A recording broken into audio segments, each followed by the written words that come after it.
Good morning, everybody.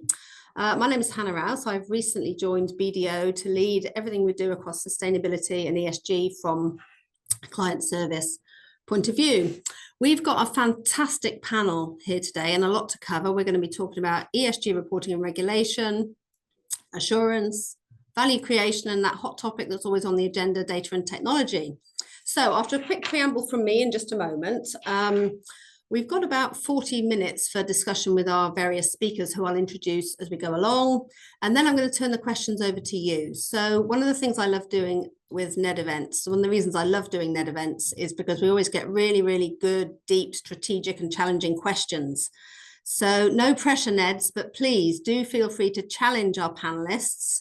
We're here to spark debate. We're here to tackle the thorny issues around sustainability and ESG. So please put your questions in the Q&A. Well, as I say, we'll go through the discussion with the panelists for about 40 minutes. We'll have about 15, 20 minutes at the end to raise up your questions. So feel free to raise them. So look, it's an interesting world, the world of sustainability at the moment. There are what I would describe as unprecedented geopolitical forces at work. We've got our friends over the pond questioning the value really of ESG and particularly things like diversity, equity and inclusion. In Europe, there are some significant updates in the world of sustainability reporting regulations. Some of you might be familiar with the CSRD and the changes that were announced a couple of weeks ago. I'm going to come to those in a moment and also talk about what the ramifications are for us here in the UK. Closer to home, we've had the CBI reporting recently that actually the case for the net zero economy, or the net zero sector, I should say, is increasingly strong and has actually grown at 10% in 2024, much faster than the wider economy. And it's also more productive and providing significant employment opportunities in the UK. So we've got all of these, what seem to be opposing forces at work in the world of sustainability and ESG at the moment. So what are we to make of all this? How does it affect the businesses that you represent? And importantly for you, in view of the roles that you have, what conversations should you be having with management? These are exactly the sort of topics we want to talk about today. So to kick us off today, I have two of my partners who are focusing on leading in the market, supporting our clients with the work that we do on ESG and sustainability. And first of all, I'd like to introduce Fiona Davis. Fiona leads the work that we do across the business on specifically on ESG assurance. Morning, Fiona. Morning. Hi. So to kick us off, there's a lot of noise in the regulatory space at the moment. We're getting lots of questions through from our clients, aren't we? Can you give us a few headlines, please, Fiona, on sort of recent developments and how you see them playing out in the client conversations that you're having? Thanks, Hannah. Great context setting. Well, firstly, conscious we have a mixed audience today. So to put your minds at rest, this is not a forum where we're going to go through the minutiae of detail, but I think CSRD, as you rightly say, is a very significant regulatory point of reference for all, as very much it is a sign of things to come. So please don't switch off, folks, because you think it's not relevant to you. So as you've rightly noted, Hannah, it's very much unprecedented as an example, really in terms of the scale and even with some of the proposed changes, as you rightly noted, in terms of the recent omnibus. But it's important to look at the specifics as we know in the UK that they're even looking to learn from this in terms of what will be happening here going forward and really looking at that concept of interoperability rather than divergent from this over the months ahead. So key updates, I think, very important to look at the proposed changes and how they're looking for future reporters. So firstly, timing, really an immediate stop the clock concept, as many will have heard, for those who had been gearing up to report this year, but that has now been pushed out 2 years. Then we have a refinement of the extent of reporting required, and that's in terms of the breadth and depth of scope. Notably around the ESRSs. What these are the standards that need to be used to report really across broad areas of environmental, social and governance that had been previously up to 1,100 data points. So even with that refinement, it's still going to be really significant. Then we have a finessing of applicability. So this now has to be for businesses greater than 1,000 employees, a change from the 500. And then I suppose just a final point of reference, there's a removal for the need of companies up and down that value chain, really suppliers, customers, etc., to provide information unless they're over 1,000 employees threshold themselves. So some welcome changes in there. But I think two fundamental ones that I would be remiss not to note are that there's two areas that remain. Firstly, the need to undertake a double materiality assessment, and that's fondly known as a DMA. And Mark's going to talk about that in a little bit more detail after. And then secondly, the need for a limited assurance opinion on the company's compliance with CSRD. So that's very different than the financial audit opinion that more of you will be more familiar with. So a few key takeaways to remember on this. Ultimately, there's an increased non-financial reporting requirements. This is continuing and is just going to continue to increase, folks. And so too does that need for independent assurance, really to build the confidence in the credibility on this non-financial reporting agenda. Thanks, Fiona. So no surprise to hear a BDO partner advocating of the need for independent ESG assurance, but it's interesting that the regulators are saying it now as well, aren't they? Good. Well, look, we've actually had an early question through, so I'm going to put that on the table just so we can weave it into our responses as we go forward. It's an interesting one. We're being asked, from our experience, what percentage of attention is given to the S in ESG. So as you move on and talk about the next question that I addressed to you, if you could have a little bit of a think about the S. This is often raised because sometimes it's seen as the of the ESG letters, the one that's least well addressed by a lot of businesses. So if we could try and weave that into our responses for you and the other panelists too. But what I'm keen to hear more about really, Fiona, is what you're hearing from clients, what's actually going on in the companies. And for the NEDs on the line, what should they therefore be asking their management teams? How should they be framing these conversations? Absolutely. I'm glad that social one has been raised immediately, because this is just not all about the environment. And I will try and pick some of that up myself as well. So, I mean, Hannah, firstly, the reaction has been really mixed. There's lots of disappointment, firstly, because people have put a lot of effort into this. But I think irrespective of how people have initially responded to the regs, you know, whether it's a pure compliance tick box or the opposite end in terms of strategic value, I think most see this as very much welcome breathing space. And I don't mean that in the context of down tools, brilliant, we don't have to do anything, but very much a time to reflect, to do this properly and without the last minute haste that was really coming about within the market at the time.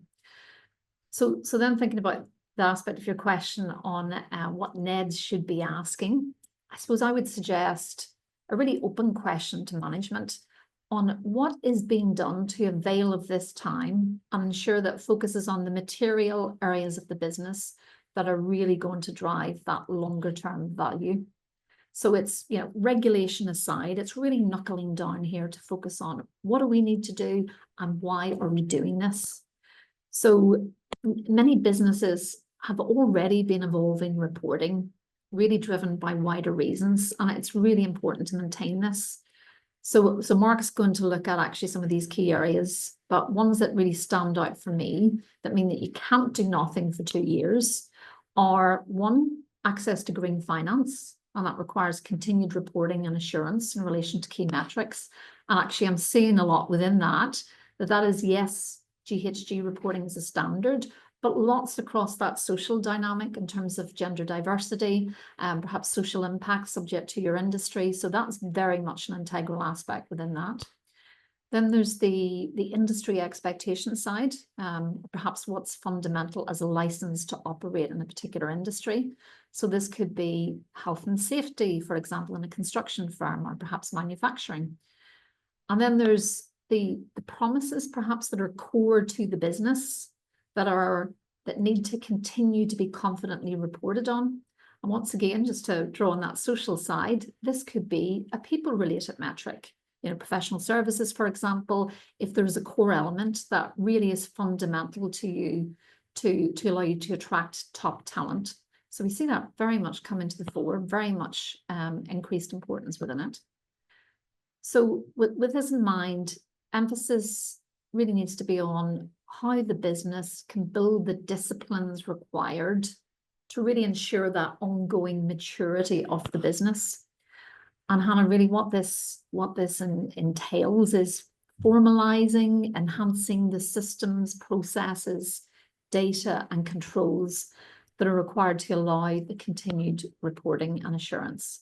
So I'm talking here longer term resilience rather than any sticky plastering activity that may be tempting. And I know we're going to pick up later the tech investment side, for example, with Yash, which is it can't happen overnight. So important one there. So I'm just going to bring this back, Hannah, to some of those things that businesses can be doing and what we're seeing them doing, really to build out that resilience.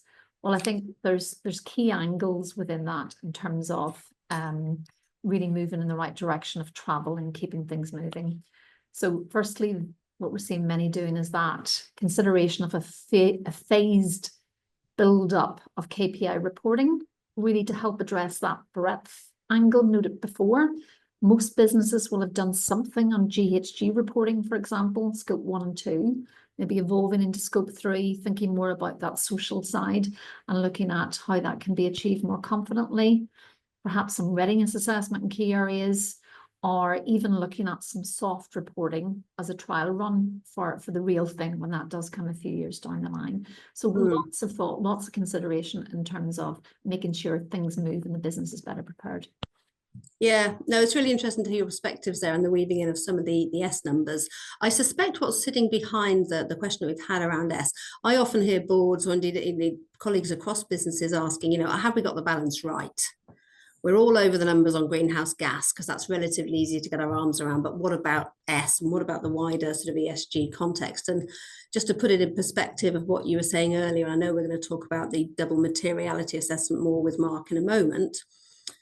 That the very essence or the strategic intent of materiality assessment is to give leaders, NEDs, executive management and others confidence that you have got the balance right. That's the strategic intent really of a materiality assessment, to say, are we doing enough on each of the pillars and subsections within the world of ESG, isn't it? Now, before I hand it over to Mark, any other final thoughts from you, Fiona? I think definitely there's probably a lesser spoken of area. We get very much entrenched in the whole, let's look at the data points under ES and G and the pillars and all the different components that come with that. But I think there's an element it's really important to probe the business on how they're going to manage and address what is clearly a significant change in the non-financial reporting agenda and the increased expectations and scrutiny on this. So it is a fundamental change project. So a few just important highlights not to lose sight of. And it is very much actually on the people side. Firstly, the cultural change that's really required around this.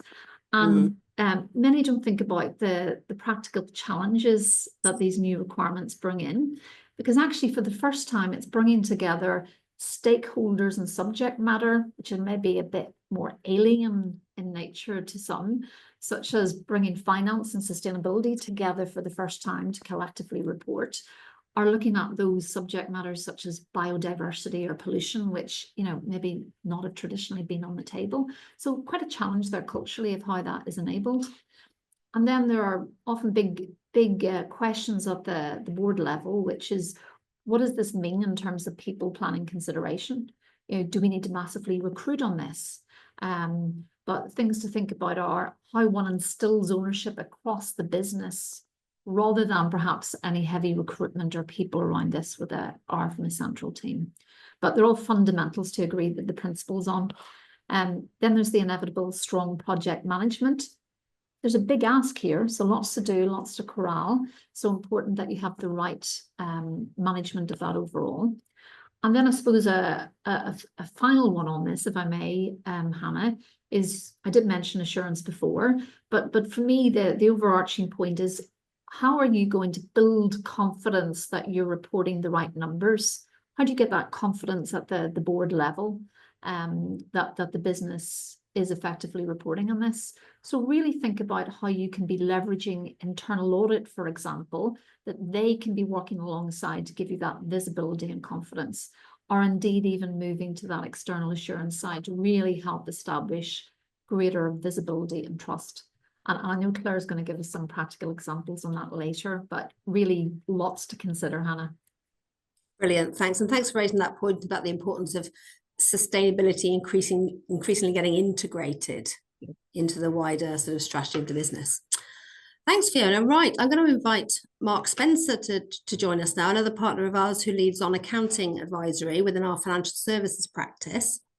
Mark, we've heard a lot from Fiona there about this, what you might describe as the regulatory push. And I'd like to switch it around now and focus more on the sort of what you might call the value creation pull, and really talk about how our business is adding value from sustainability and what you've seen with the clients that you're working with. Thank you, Hannah, and good morning to everybody on the call. Some NEDs may recall when the UK introduced the Section 172 statement a few years back, and I like to think of this through the lens of the Section 172 statement that we have in the UK.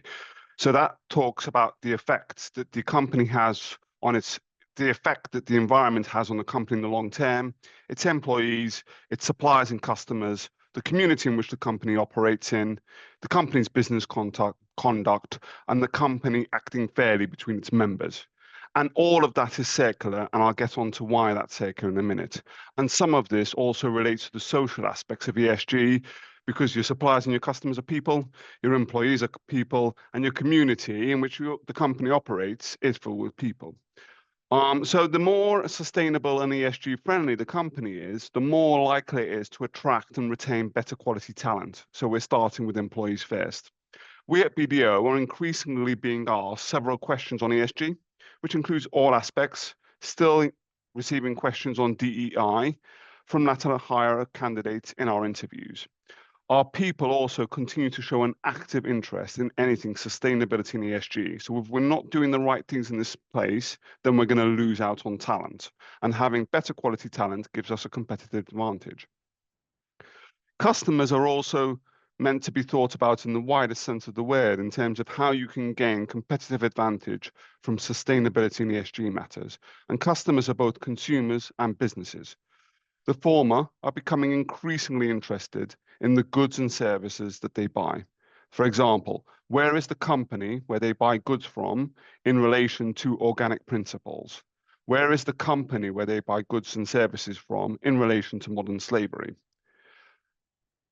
Businesses form part of the company's supply chain, and therefore they also feature in its Scope 3 greenhouse gas emissions, which need to be reported on as well. So there's environmental considerations there. I mean, we at BDO have nearly 100 clients, which represent 22.8 million of our revenue, who are asking for our EcoVadis or CDP scorecards, and Claire will be touching on this a bit later. Regulators and other authorities do focus on business conduct. The community where the company is located also focuses on the company's operations for which you are NEDs for, and this includes whether the company adds or detracts from that community. I like to think about members about not just being the providers of equity, but also debt. The more sustainable a company is, the more likely it is to attract equity capital, which is obviously advantageous to it. And the more sustainable a company is, the more likely it is to raise debt at a more favorable rate. Again, Claire, I hope, will be talking about the effect that this could have on BDO's cost of funding. So that means both of these aspects would reduce a company's cost of capital. And all of these 5 aspects affect the company in the long term. So my key takeaway for a NED is to try and think about the strategic and value add the sustainability and ESG gives to your companies. Yeah, I mean, that's the ultimate goal, really, isn't it, Mark? No, it's good to underline that point. Reflecting on your role working with clients as you do around the corporate reporting side, can you say a little bit more about what you see as the sort of triggers and drivers, so to speak, for assurance? And in particular, I think what NEDs are interested in is they want to know that they're getting it right, not doing too much, not doing too little in terms of reporting and assurance. What are your views on that? Sure. And before I go into that, I also do provide assurance to financial institutions on these matters. So while the effective date of standards, legislation or regulation may be pushed back, and I'll come onto that in a bit, a market expectation on sustainability and ESG matters remains. And I note that we've had questions about, are we expecting future delays, for example, in the UK, given what's happening in mainland Europe? And I'll also come back to that later. But a market expectation of some form still remains. I see it as the form of sustainability and ESG reporting evolving, but requirements in the main not going away. I like to think about it as a candle burning at both ends. The standards, the legislation, the regulation will come into effect one day. It's inevitable. However, your suppliers, your customers, your employees, your lenders, your shareholders, the regulators, and society at large will have their own expectations. So I see this very much as being a trigger for you. A driver is more an internal consideration.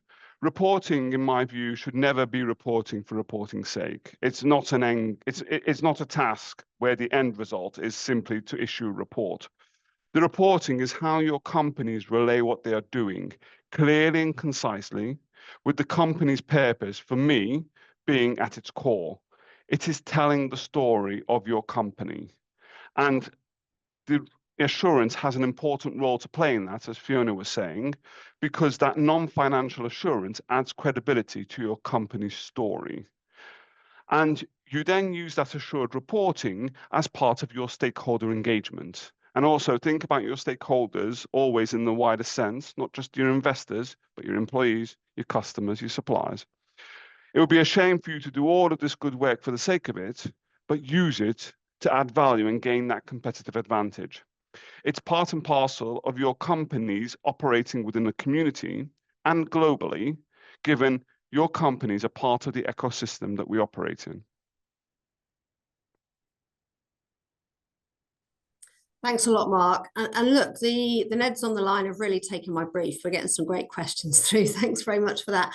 One particular one I'd like to pose to you now, Mark, it's to do with the differences between the UK, EU and the rest of the world.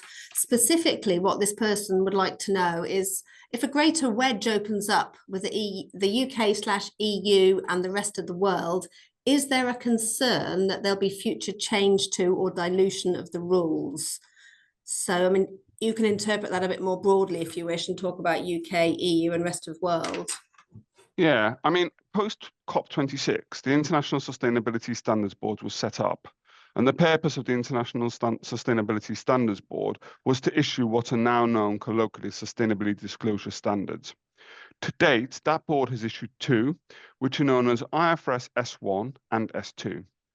S1 deals with general purpose sustainability reporting, and S2 deals with climate. The UK, so let's start locally first, then we'll widen it out, has decided to use the International Sustainability Standards Board Sustainability Disclosure Standards as its baseline for sustainability reporting. In May, we should have a clearer view of when S1 and S2 will be effective for UK entities. The UK government commissioned two bodies to assist it with its endorsement of these standards, the Technical Advisory Group and the Policy Interpretation Committee, and they have relayed their advice to government to endorse S1 and S2 for use. And the dilutions that they have proposed are very limited to mainly transition. So there's only 3 dilutions or 3 extensions of options. And since the EU has taken its decision to introduce the omnibus proposal, which we must remember is still subject to European Council and Parliament ratification, I haven't heard any noise of dilution in the UK or delay beyond 2027. I suspect that what we will see with an S1 and S2 is a tiered approach. So I'd expect main market listed entities and financial institutions of a certain size to have to apply S1 and S2 before other entities and other financial institutions. So this would be very similar to what was done with TCFD, where we see fully listed main market entities adopting it first, as well as the larger financial institutions, and then other entities came into scope over time. It's not a new approach. I don't think, though, that S1 and S2 will be restricted to those entities that apply IFRS accounting standards for their financial reporting. I do expect that some US GAAP preparers will also need to apply S1 and S2.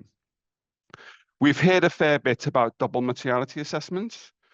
That is correct. The EU are not doing away with it. And also, there is not an explicit requirement for a double materiality assessment in the UK.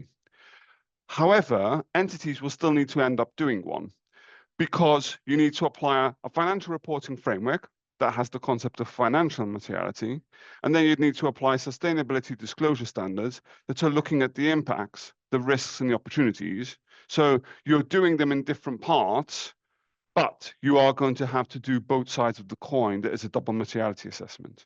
And also to address a question about it, I mean, there's a very well-trodden path when it comes to financial materiality that the statutory auditor sets. They have rules of thumb and benchmarks. We have assurance standards coming into play, which exist at the moment, and management would be challenged by their assurance providers in relation to the materiality that is to be applied.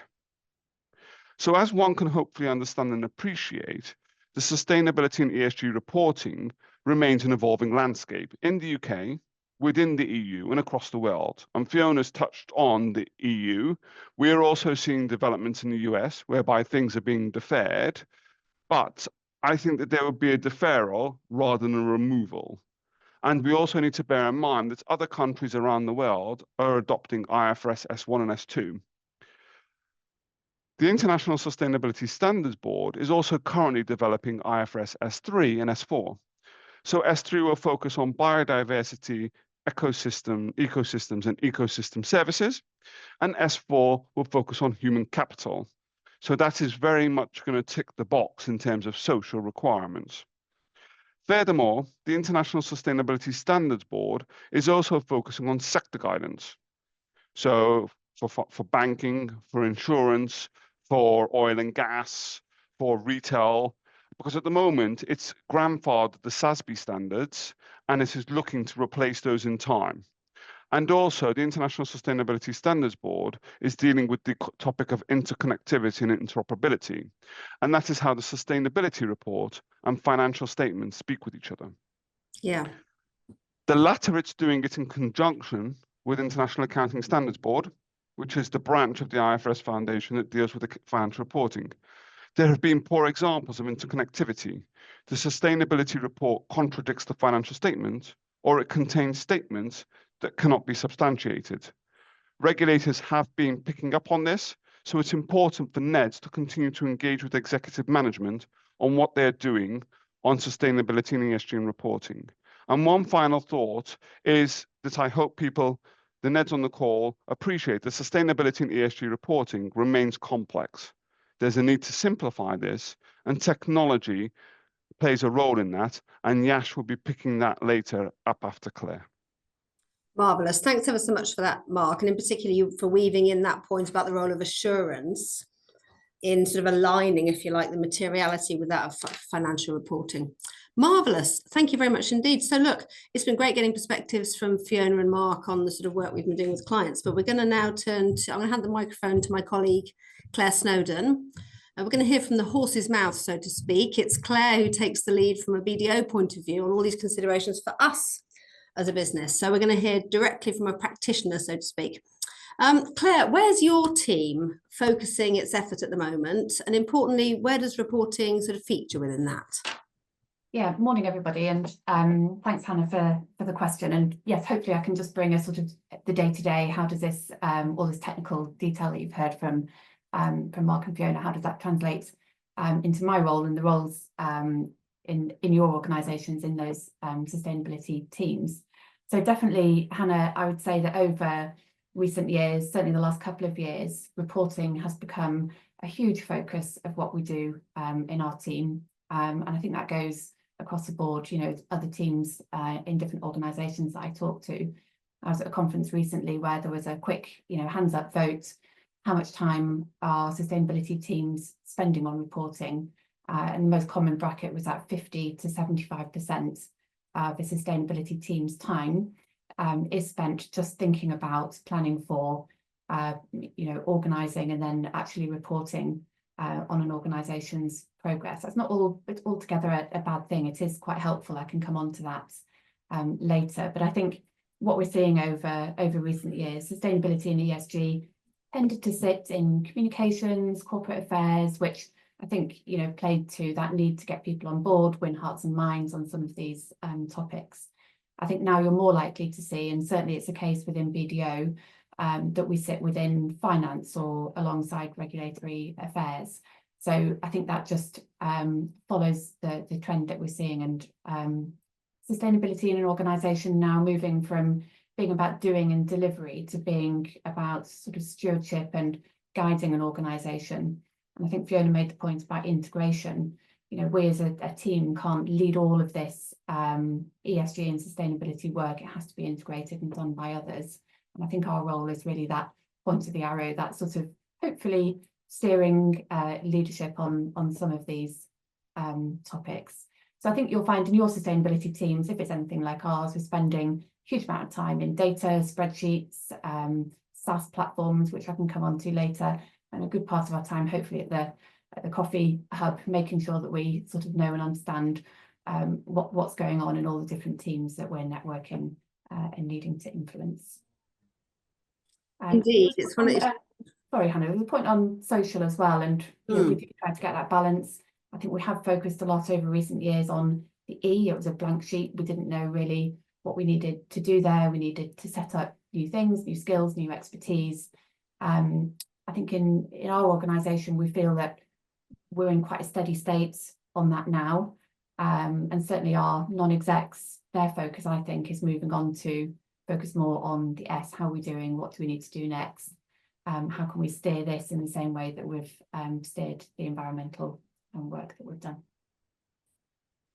Interesting. It's fascinating to hear that statistic that you shared about the percentage of time people are spending on reporting, and it might be something of interest to some of the people on the line to think about addressing with their management teams and the people they deal with. It just, is the balance right? Is the balance right? Have we got the balance right between the reporting side and the doing and delivering and the strategic enabling side that you also mentioned? You also said, though, that you know, reporting has actually helped to drive a change within the business. So I suppose what we're interested to know is, you know, to what end, and how are stakeholders how are our stakeholders responding to that? Yeah, I think it is driving change, and you would normally think, you know, reporting and compliance, it's about, you know, scooping up the slower movers, making sure that everybody is meeting a minimum standard. I think we don't see that here. I think ESG performance and standards is really driving differentiation. It's driving reputation value, brand value.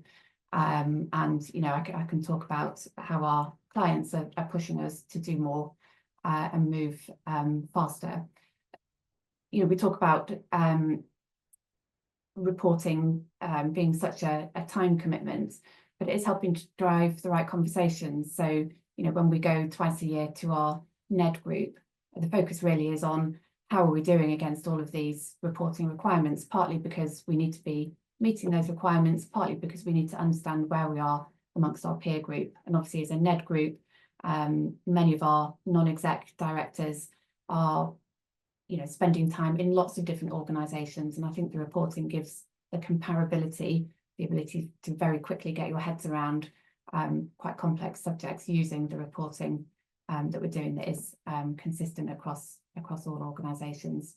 So we're not in scope for CSRD, but we are doing a double materiality style assessment. I think that's really helping us to understand where we need to focus our time, you know, going back to that ES question, which I always try to avoid, but inevitably it does come up. And the materiality outcomes are driving our focus and strategy there. Should I just pick up on some of our stakeholders and how we're feeling their reactions to our reporting? Please do, that'd be great. Yeah, and Mark mentioned sort of access to capital and finance. The key thing that we're doing at the moment is doing a regular refinancing of our business. For the first time, we're feeling confident that we can go for a sustainability linked loan. That requires us to set between 3 and 5 ambitious but manageable targets aligned to some of our current sustainability strategies. So we're going to have targets on climate and gender, volunteering and social mobility. And I think that's a really nice balanced set of targets. For that, we get quite a considerable potential reduction in our loan rates. If we fail to meet our targets, it goes the other way. So there's both an incentive and a penalty to doing that. But I think that's really helpful because it really drives focus on these commitments that we've made to do more and to go further.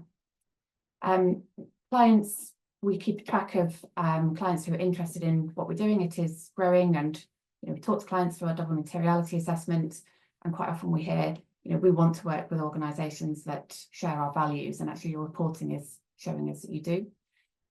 We track, we call it a sort of license to bid. There is a threshold now, and we estimate that about 2% of our revenue is directly asking us for performance metrics on sustainability and ESG, which I think is quite a lot, and I think it's a tip of an iceberg, and there's more interest and more decision making being based on our performance in this area. Brilliant. Now, just before I hand it over to Yash, who is going to talk in a bit more detail about technology. I mean, Fiona mentioned technology as one of the key points there right at the start. But just before we let you go, Claire, can you say a little bit about how we've considered the technology side of things and corralling all this enormous amount of data that we've got within BDO? Yes, so obviously, we can only report on data. The data has to be accurate. I've worked with Fiona over the last couple of years on assurance, but really as our data becomes more sophisticated, we need more and better management insights. The Excel spreadsheets are reaching their limits, and we are moving increasingly to tech platforms, software as a service, and bringing that in to really help us with the transparency, the confidence that we have, the accuracy of our data. It's not a straight path. I think in 2024, in January, we set off saying, this will be our year of data. We're going to, really improve what we have, how we do it. We're going to move to this SaaS platform. It seemed quite manageable, and a year of focus on this seemed perhaps adequate to make the progress we needed. It hasn't been. 2025 is certainly a year of data, and I imagine 26 will be as well. The SaaS platform is really important to us because it provides us with functionality to get really clear methodology, consistency year on year, gives us really good insights. It helps us with our supply chain engagement around some of the targets that we've set. How are our suppliers helping us to meet those? And it helps us hopefully with reporting. I think it's the move into a SaaS platform has taken longer. It's been more complex than we thought. I think my advice, if I were to do this again to myself, would be allow yourself more time than you anticipated. Make sure that you have a financial year where you're running data side by side in your Excel spreadsheets or whatever you're using now, the platform that you have. If you're improving and upscaling, make sure that you have at least a year of comparable reporting where you're reporting against both, using both platforms. So yeah, it's been an interesting journey, and I know that Yash is thinking about this all the time for clients, so he'll come on and hopefully give some more insights from his point of view. Yeah, no, it's really interesting what you've said there. I would definitely concur. Data does seem to be the zeitgeist within the world of ESG at the moment, and we get an awful lot of questions through there. So I think your point about running the two in parallel whilst you do a handover, but also your point about allowing yourself enough time, and actually question to the audience, I suppose, could the delay to the expected delay to the CSRD through the omnibus actually be a blessing in disguise? Because actually 2 years isn't all that long, and it may well take quite a long time to get data in order to be able to do the various requirements. Marvellous. Thank you very much indeed, Claire. So now I'd like to introduce Yash Tolia, who's a director in our digital practice. So Yash, thanks ever so much for joining. And Claire's obviously shone a light on how we're doing things here at BDO from a sort of data, digital and tech perspective. But can you give us maybe broader perspective of what you're hearing from client interactions and share some sort of wider insights and considerations? Yeah, absolutely. Thanks, Hannah. And good morning, everyone. Thanks for having me. I want to touch on one of the points that Claire made, which was quite interesting about if you're hosting your data on an Excel spreadsheet or in a data platform. I really hope that you're not hosting your data on an Excel spreadsheet, but you've got a plan for a data solution. But that's what technology does. What we've experienced in our work is a lot of companies are in different stages of their ESG journey, and quite a lot of them have proper strategies in place, but their data is all over. It's sitting in some Excel spreadsheet. It's probably sitting in someone's laptop somewhere. And what they're doing is they're doing bespoke reporting on top of it. What technology helps you do is it helps you build structure on that data. And once you've got structure in that data, a lot of beautiful and wonderful things happen because it becomes readable, it becomes actionable. So there are a lot of things that you can do, but I want you to remember three things. Firstly, data-driven decision-making. Secondly, managing risk and compliance. And thirdly, staying ahead of the curve. So if I talk about data-driven decision-making, right? Imagine having your data in a structured format, which allows you to see real-time metrics. It allows you to do some form of predictive analytics. By doing a structured data and a technology solution, you as a NED or even a decision maker can take informed decisions on the go and achieve your sustainability goals. When you're talking about managing risk, about being compliant, there are themes and patterns that technology will highlight and showcase, which will help you stay focused. It will make sure that you can prioritize things that are important to your business in terms of ESG. And it also makes sure that there is reduction in overhead because you're not spending a lot of time taking decisions. So you become more agile, you become more compliant, and you stay ahead in that sense, which is the third point, right? About regulations, policies. Mark mentioned, Fiona touched base on it as well, in terms of the changing landscape that we have currently in terms of regulations and policies in various markets. I saw a comment in the Q&A about Chinese ministry having a different standard compared to the rest of the world. And the same goes for UK, EU, and the rest of the world as well. Technology helps you make sure that you're containing all of that, you're including all of that regulation policy and taking decisions based on that. So the idea is you've got a strategy, you need to achieve something. How do you achieve it? How do you make it real? That's where technology comes in.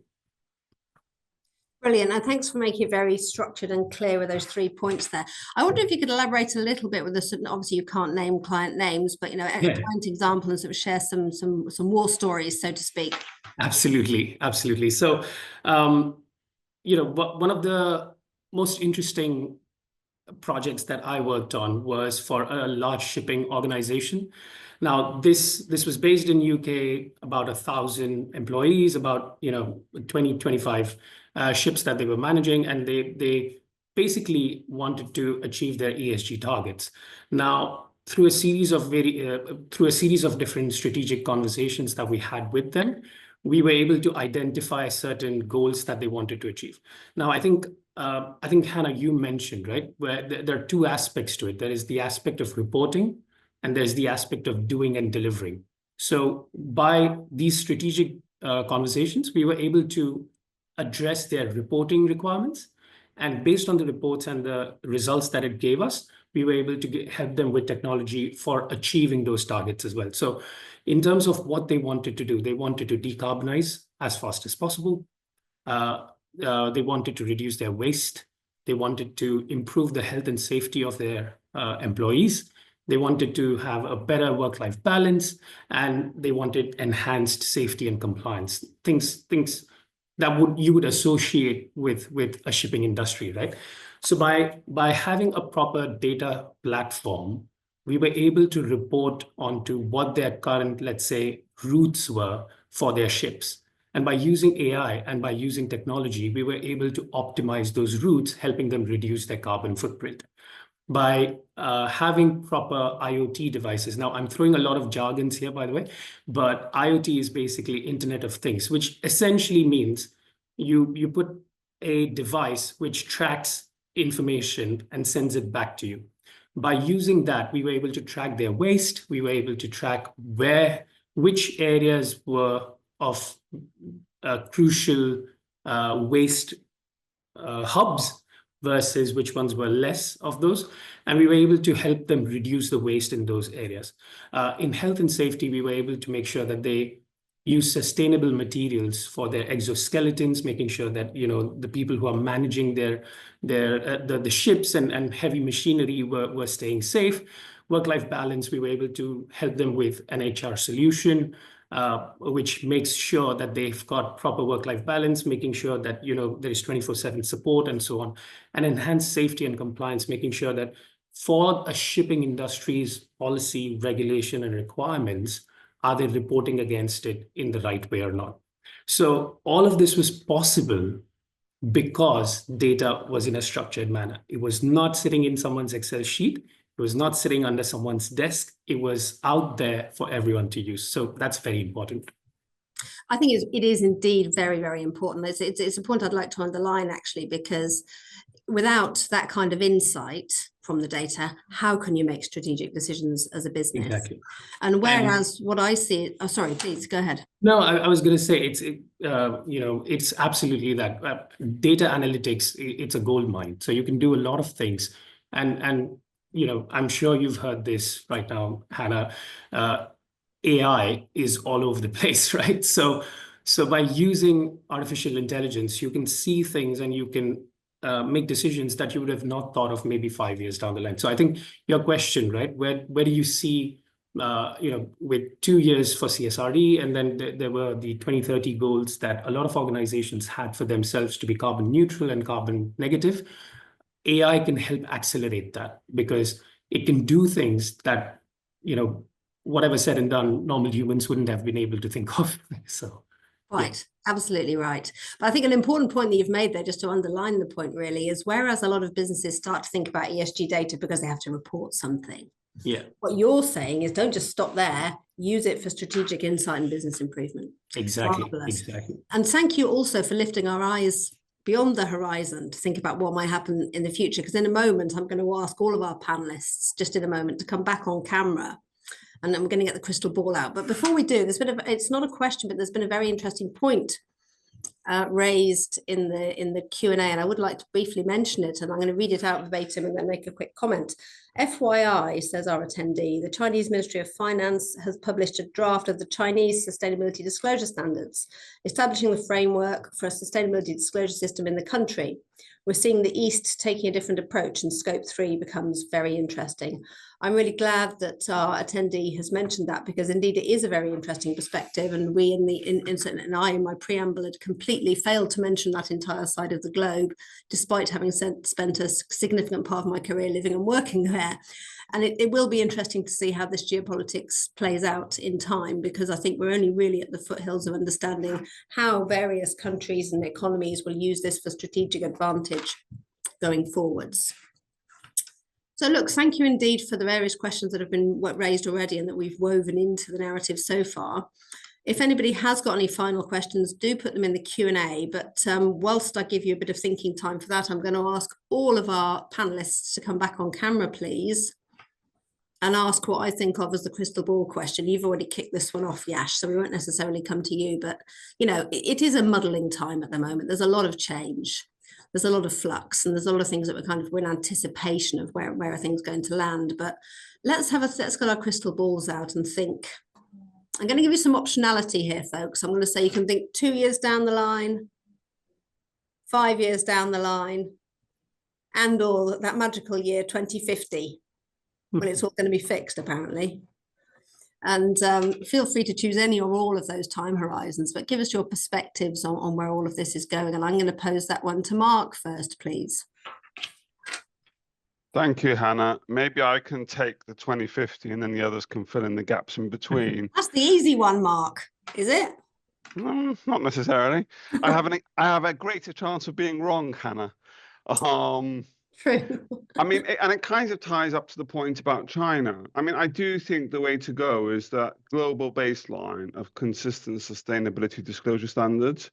So we do have S4. I mean, we've seen it with IFRS. I mean, 2005, we had around 47 international accounting standards, and we now have much more than that. And those continually are amended over time. I suspect that we'll have a standard on nature. I'll expect we'll have a standard on waste management, water management. And I do hope that we have convergence. Because unfortunately, we have this situation whereby the EU is doing its thing, the US is doing its thing, thankfully, a number of other countries around the world are adopting IFRS as issued by the International Sustainability Standards Board. So I do see that as being the direction of travel, and I do see harmonisation and convergence being there. And also, quite interestingly, the EFRAG, which is the European Financial Reporting Advisory Group, is having a roundtable on practical considerations of connecting financial sustainability reporting. And they've just announced that less than 10 minutes ago, and they're doing that in April. So I do see interconnectivity being on the rise as well. You are always on the ball, Mark, even when you're on a webinar, you're checking for latest updates. So you heard it here first, folks, the very latest news. Thanks ever so much, Mark. I'm going to turn it over to Claire now, please.